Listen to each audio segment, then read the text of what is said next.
Alors bonjour, je m'appelle Perrine, je suis une jeune de la mission locale et donc on est ici aujourd'hui de la part de la web radio pour faire une interview du coup sur vous, votre métier, votre expérience. Pouvez-vous vous présenter, faire une présentation rapide de votre métier? Donc moi c'est donc Romain Ragusa. Je suis entrepreneur depuis 2015. J'ai monté ma première boîte en 2016. Aujourd'hui on peut m'appeler, enfin les gens utilisent ce terme, je trouve un peu rigolo, mais c'est serial entrepreneur, c'est parce qu'on n'arrive pas à s'arrêter. Donc j'ai plusieurs boîtes maintenant à mon actif et du coup c'est pour ça qu'on m'appelle un peu comme ça. Mais donc mon métier en fait j'en ai plein. C'est ça l'avantage, c'est qu'en tant qu'entrepreneur on fait plein de choses. Donc c'est ça que on réunit sous la bannière entrepreneur parce que c'est nous qu'on prend le projet, on le mène de A à Z, mais on passe par plein de métiers et c'est ça qui est super intéressant. Donc ça va de l'actif jusqu'à la réflexion, en revenant sur la concrétisation de certaines choses. Mais en fait, un entrepreneur doit savoir tout faire, que ce soit le juridique, la comptabilité, la prod. On n'est pas excellent, mais on sait tout faire. Voilà. Ouais, donc il faut vraiment avoir une casquette et avoir plusieurs qualités, je dirais, pour pouvoir s'adapter en fonction des situations. Comme je le dis souvent, un bon entrepreneur, c'est quelqu'un qui a su trouver son bon entourage. Donc aujourd'hui, je dois fabriquer cette table. J'ai l'idée de la table. Par contre, j'y connais rien en bois, j'y connais rien en design. Comment je fais pour mettre mon idée en application? Ben, soit j'apprends et je me débrouille, soit je vais trouver la personne qui va me dire bah, attends, moi je peux te la dessiner. Ah ben, moi je peux peut-être te trouver le bon bois pour que ce soit de bonne qualité. Et en fait, à force de trouver des gens et de créer un écosystème autour de notre idée, c'est là qu'on commence à mettre en place et on va diriger tous ces gens pour monter une équipe, pour créer ce qu'on a dans la tête. Et le bon entrepreneur, comme je dis, c'est celui qui va s'entourer avec les meilleurs. Donc en fait, souvent, moi je le dis, les gens avec qui je travaille sont 10 fois meilleurs que moi. C'est juste que moi, je leur dis quoi faire. Voilà, c'est tout. Et donc finalement, rien n'est fermé si, par exemple, un jeune veut créer sa propre entreprise, mais se dit ouais, j'ai pas de formation ou j'ai pas appris telle chose, et ben rien n'est bloqué du coup, c'est ça. Je suis un peu le porte-étendard de ce sujet parce que ça me tient à cœur. Moi, j'ai pas de diplôme. J'ai très vite arrêté l'école parce que ça me plaisait pas. J'étais toujours en dehors de tout ça. J'ai essayé des petits boulots à droite à gauche, mais même travailler en fait pour quelqu'un, ça m'intéressait pas forcément. Et donc du coup, je me suis dit, bah, la seule solution qui reste à faire, c'est de faire ce que j'ai envie de faire et de trouver quelque chose qui me plaît. Donc ça, c'est le premier point, c'est qu'est-ce qui nous plaît vraiment? Où est-ce qu'on est prêt à mettre de l'énergie? Donc moi, pour ma part, c'est le jeu vidéo. Donc j'ai tous les clichés. Moi. Le jeune qui a arrêté l'école pour le jeu vidéo, machin, et en fait, j'en ai fait une force. Et après, sur ce qui est de dire, bah, ce que j'ai pas appris à l'école va forcément me manquer. Aujourd'hui, j'ai des lacunes à droite, à gauche sur pas mal de choses. Mais comme je l'ai dit, il faut savoir s'entourer, il faut trouver les bonnes personnes pour nous aider à avancer. Même à l'état d'idée, je veux dire, tiens, j'ai telle idée, ça serait bien de pouvoir essayer de la concrétiser.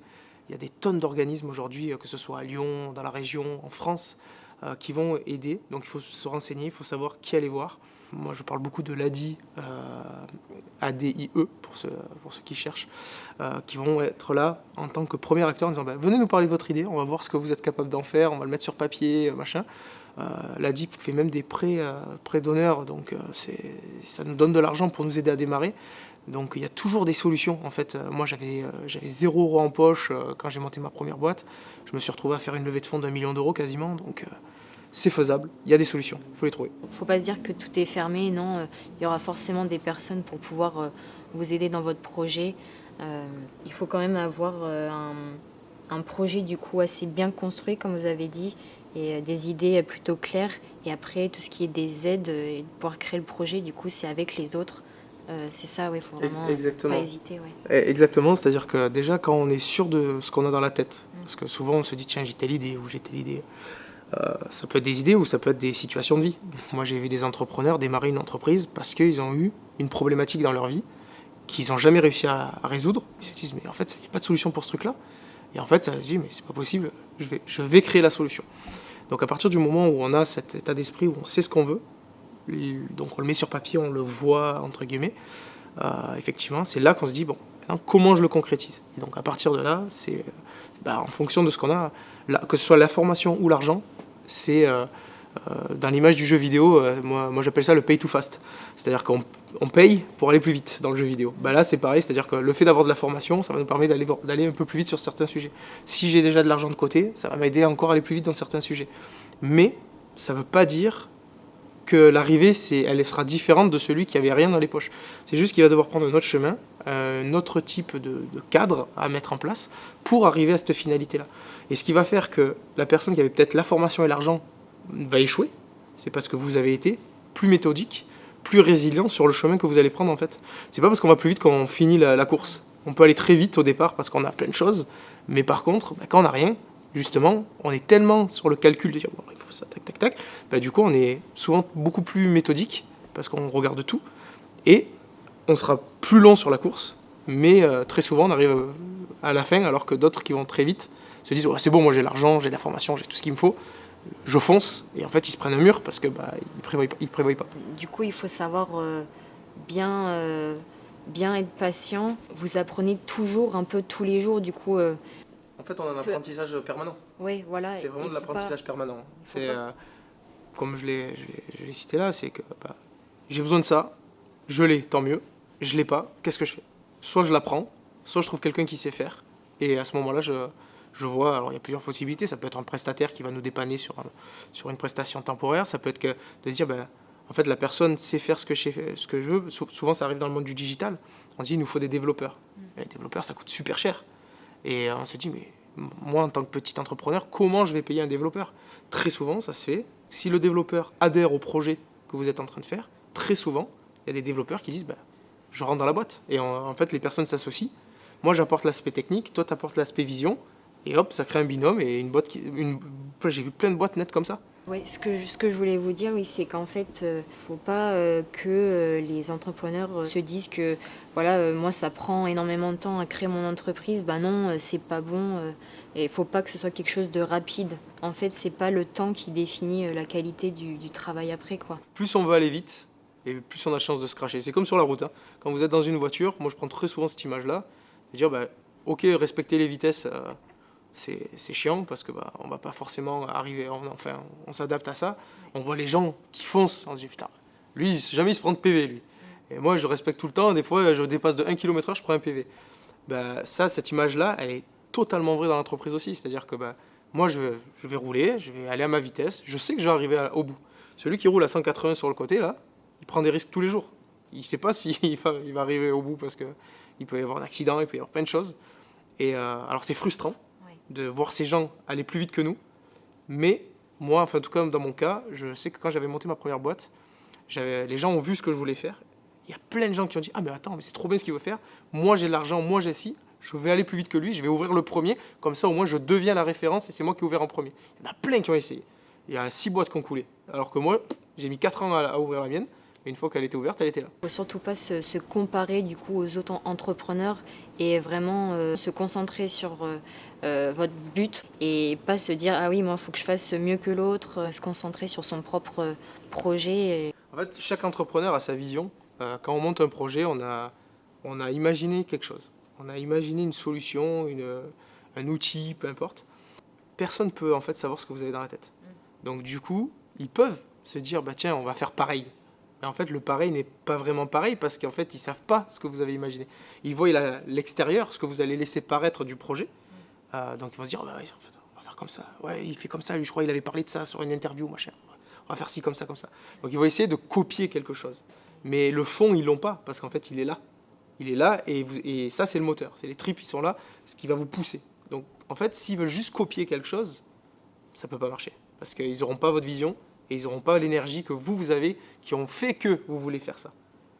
Il y en a ceux qui vous copient, vont dire ah ouais, ça c'est une bonne opportunité, je le fais. Ça ne tient jamais sur la longueur.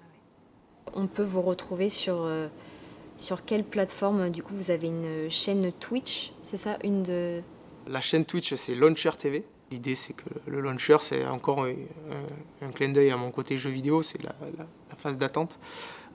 C'est la page où on attend pour démarrer quelque chose. Donc c'est pour ça que je l'ai appelé le launcher, parce que justement l'objectif c'est de récupérer en fait les gens qui sont un peu en transition, de dire est-ce que je dois entreprendre, oui, non, les questions qui se posent. Et le but de la chaîne, c'est de pouvoir produire du contenu justement sur ce sujet-là et de dire, bah, oui, si tu as envie et que tu as l'état d'esprit pour, bah, let's go, fonce. Alors ça va pas être facile, on explique toutes les problématiques qu'on peut rencontrer effectivement, mais le but de ce média, c'est de démocratiser l'entrepreneuriat. Une autre boîte, donc Studio Ratpi, qui est la boîte de prod justement de tout ça, qui fait aussi des chaînes, des vidéos sur YouTube, des trucs comme ça, qui parle justement de tous ces sujets-là. On est sur TikTok, on est sur Instagram avec des petits programmes justement où on donne des tips sur l'entrepreneuriat. Donc on a pas mal de trucs comme ça qui permettent de donner des outils, parce qu'en fait on se rend compte que la différence qu'il y a entre un très gros entrepreneur et nous, c'est juste le temps. C'est-à-dire que si on reste dans le milieu aussi longtemps qu'eux, forcément au bout d'un moment on y arrivera. En fait c'est juste de la résilience. Alors, il y en a qui disent il y a de la chance et tout, oui, sur certains projets, mais comme je l'explique souvent, c'est des montagnes russes. Mais en fait les montagnes russes, elles font comme ça. Et si on regarde le bas de notre montagne 5 ans après avoir démarré, en fait il est plus haut que le haut de quand on a démarré. Donc c'est que de la résilience. Parce que c'est intéressant parce que du coup, là, vous aidez les personnes qui ont envie de se lancer dans l'entrepreneuriat. Mais vous, quelle a été votre première entreprise? Alors la toute première, ça a été justement la passion qui m'a guidé. C'est-à-dire que moi j'étais un grand joueur de jeux vidéo. J'ai fait beaucoup de choses. Le jeu vidéo avait beaucoup de place dans ma vie pour des raisons diverses. Ça pouvait être social, puisque à l'école comme ça allait pas forcément, j'avais pas des grands amis comme on pourrait avoir, j'en avais quelques-uns mais sans plus, mais je retrouvais dans le jeu vidéo ce côté social que j'avais pas dans la vie au quotidien à l'école. Donc il m'a accompagné et à partir de là, il m'a appris plein de choses de manière ludique et en fait j'ai voulu lui rendre aussi un peu ça. Et c'est comme ça je me dis, avec tout ce que m'a apporté le jeu vidéo dans ma vie, je le dis souvent en interview, mais par exemple, mon papa a eu un grave accident. Ce qui m'a permis de garder le lien avec mon père, c'est le jeu vidéo. Parce qu'on lui a offert à l'époque, il y avait la grosse Game Boy grise, là, que très peu de gens connaissent aujourd'hui, qui venait de sortir. Donc, du coup, on lui avait offert ça et on jouait à Mario, au tout premier Mario sur Game Boy. Et en fait, pendant qu'il était alité, qu'il ne pouvait pas bouger, qu'il était presque paralysé, on se passait la Game Boy et on essayait d'aller au niveau le plus loin possible. Et comme à l'époque, il n'y avait pas de sauvegarde, on se disait celui qui allait le plus loin était meilleur que l'autre. Donc on se challengeait avec mon père comme ça. Et en fait, ça, c'est des expériences de vie que le jeu vidéo m'a apporté, qu'aujourd'hui, j'y suis reconnaissant à un point que personne ne peut comprendre. Et du coup, j'ai dit, si je dois entreprendre dans quelque chose, je dois entreprendre dans le jeu vidéo pour le mettre et le mettre le plus haut possible et faire comprendre tout ce que peut apporter le jeu vidéo. Le jeu vidéo est créé à la base pour la distraction. Mais c'est un média, c'est un outil qui aujourd'hui est tellement puissant et qui peut apporter tellement de choses. Aujourd'hui, je le prends en exemple pour les entreprises. J'ai fait des ateliers, notamment avec la CPME, où je montrais avec le jeu vidéo que j'étais capable de détecter votre personnalité en fonction de comment vous jouez, comment vous réagissez dans certaines situations, ce que vous êtes capable de faire, quel type de compétences vous avez de manière naturelle. Moi, je le dis tout le temps, on ne joue pas un jeu vidéo par hasard en fait. On dit, ce jeu il est bien, ah non, ce jeu il est nul. Pourquoi on n'a pas tous le même avis? Parce qu'en fait, on a des compétences personnelles qui font que sur ce type de jeu-là, je suis à l'aise, et sur ce type de jeu-là, je suis pas à l'aise. Et en fait, ça nous montre déjà de base qu'est-ce qu'on est capable de faire ou pas. Donc on peut le retranscrire. Je le disais souvent, la gestion, le management et compagnie, c'est hyper compliqué. Moi, je l'ai appris avec le jeu vidéo. J'ai joué à World of Warcraft pendant des années. J'ai géré des gens. Je les ai dirigés. Je leur ai donné des objectifs. On tenait des objectifs, comme dans une entreprise. Et en fait, j'ai voulu entreprendre là-dedans et donc j'ai créé ma première boîte qui était un centre e-sport qui s'appelait La Source, qui est malheureusement mort à cause du Covid aujourd'hui. Mais on avait 800 mètres carrés en plein cœur de Lyon. On avait un bâtiment de 2 étages. On avait plus de 120 machines à disposition, des box de stream, des machins. On avait monté le plus gros lieu français de jeux vidéo et de pratique pour les jeunes joueurs, pour les pros qui venaient aussi. Et donc ça a été la passion qui m'a dirigé. C'est comme ça que j'ai décidé de démarrer ma première boîte. Il faut vraiment être innovant en ayant sa propre entreprise parce que du coup, dans votre expérience à vous, vous avez créé au début des studios pour jouer et après d'autres idées vous sont venues pour créer d'autres entreprises parce que c'est ça, vous avez ressenti des manques. En fait, c'est un effet domino. C'est-à-dire que À la base, je voulais rendre ce que le jeu vidéo m'avait rendu. Donc, j'ai monté ma première boîte sur le centre de jeux d'e-sport que j'ai monté à Lyon. J'ai tellement galéré à monter cette boîte que j'ai vu en fait tout ce que quelqu'un qui n'est pas formé, qui n'est pas habitué au monde de l'entreprise. Parce que souvent, on va rencontrer des gens qui ont des parents qui sont peut-être entrepreneurs ou qui ont un lien quand même un minimum avec l'entrepreneuriat. Mais des gens comme moi qui ne savaient même pas ce que c'était la définition d'un entrepreneur, que j'ai découvert ça au fil des rencontres parce que moi, dans toute ma vie, j'ai entendu dire que les patrons d'entreprise sont des gens qui sont dans leur monde et que c'est accessible à personne. Ce qui est totalement faux en fait. C'est juste un manque d'information. Donc quand j'ai vu que moi j'y suis arrivé, que j'ai réussi à faire plein de choses et qu'en fait moi je n'avais rien, j'ai dit mais si moi je l'ai fait, tout le monde peut le faire. Donc du coup je me suis dit il faut que je puisse rendre à l'entrepreneuriat du coup ce qui m'a apporté cette expérience de vie, cette libération aussi du quotidien, puisque moi je me voyais pas travailler pour quelqu'un et tout. Je me dis mais putain, et ça a été la solution. Donc j'ai dit si moi je l'ai fait, tout le monde peut le faire. Il suffit juste que les gens le sachent. Donc deuxième objectif, je crée le média qui me permet de communiquer avec ces gens. Malheureusement, le Covid fait fermer ma première boîte. Du coup, aujourd'hui, j'ai un autre objectif qui est de dire, plutôt que de faire jouer les gens, juste comme ça avec des jeux qui existent et de mettre en outil, je me suis dit, pourquoi pas créer mes propres jeux avec ma propre vision et les outils que je veux dans mon jeu pour faire travailler les gens. Donc du coup, on a développé un studio de jeux vidéo. Maintenant, aujourd'hui, je crée des jeux vidéo.